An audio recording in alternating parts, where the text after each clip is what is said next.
ஸ்ரீ தேவி பாகவதம் 70ஆம் பகுதி. அகால வசந்தமும் தேவதாசிகளின் மையலும். இமயமலை சாரலெங்கும் வசந்த காலம் பிறந்தமையால் மிகவும் அழகுடன் மிளர்ந்தது. பல வர்ண மலர்கள் எங்கெங்கும் பூத்திருந்தன. வண்டுகள் மகிழ்வுடன் கீதமிசைத்தன.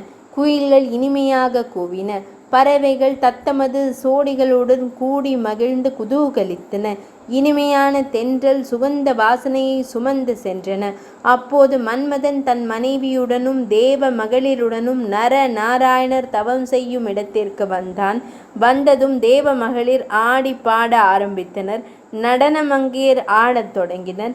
அந்த ஒலி நர நாராயணர்களின் செவிகளில் நுழைய அவர்கள் எழுந்து சுற்றும் முற்றும் பார்த்தனர். மலையெங்கும் மிக்க அழகுடன் காணப்பட்டது. அதனால் அதிசயித்த நர நாராயணர் நரனை எழுப்பி, சகோதரா, எங்கும் பார், வழக்கத்திற்கு மாறாக மரங்களெல்லாம் பூத்து குலுங்குகின்றன. தேவ மகளிர் பாடி ஆடி மகிழ்கின்றனர். நமது தவத்தை கலைப்பதற்காகவே இவற்றை தேவேந்திரன் நடத்துகிறான். எம் தவ வலிமையை காட்ட வேண்டும் என்று நர நாராயணர் நினைத்து இவர்களை விட சிறந்த அழகிகளை நான் படைத்து காட்ட வேண்டும் என்ற எண்ணத்தோடு தனது தொடையை தட்டினார். உடனே பேரழகான பெண் ஒருத்தி அவருடைய தொடையிலிருந்து வெளிவந்தாள். அவள்தான் ஊர்வசி. அவளை கண்ட தேவ மகளிர் தம்மை விட அவள் மிகுந்த அழகியாக இருக்கிறாள் என்று வியந்தனர். அப்போது விண்ணிலிருந்து ஆயிரக்கணக்கான பேரழகிகள் பழங்களை ஏந்தியவாறு தாளத்துடன் ஆடி பாடி கொண்டு வந்தனர்.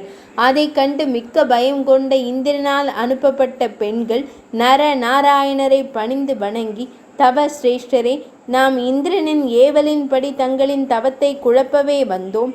ஆனால் தங்கள் தவ வலிமை எம்மை ஆச்சரியப்பட வைத்தது. நாம் சென்ற இடங்களில் எல்லாம் எம் வல்லமையை பயன்படுத்தி முனிவர்களின் தவங்களை கலைத்தோம். ஆனால் உங்களின் தவத்தை கலைக்க முடியவில்லை. உங்கள் தவத்தை கலைக்க வந்த எம்மீது கோபம் உண்டாகவில்லை, சபிக்கவில்லை, மாறாக விருந்து வைத்தீர்கள் என்று கூறியதும் நர நாராயணர் மகிழ்ந்து, உங்களுக்கு வேண்டியதை கேளுங்கள். இந்த மனோரம்யமான அழகியான ஊர்வசியை இந்திரனுக்கு பரிசாக கொடுக்கிறோம்.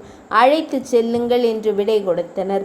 அவர்கள், நாங்கள் கேட்கும் வரங்களை தருவதாக கூறினீர்கள். அதனால் எம்மை நீங்கள் மணந்து கொள்ள வேண்டும். சொன்ன சொல்லை மீற வேண்டாம் என்றனர். நர நாராயணர்கள் மறுத்த போது, சுவாமி, சொர்க்கத்தை விட பேரின்பமானது பெண்ணினால் வரும் இந்த மலைச்சாரல் ஸ்வர்க்கத்தை விட அழகு மிக்கது.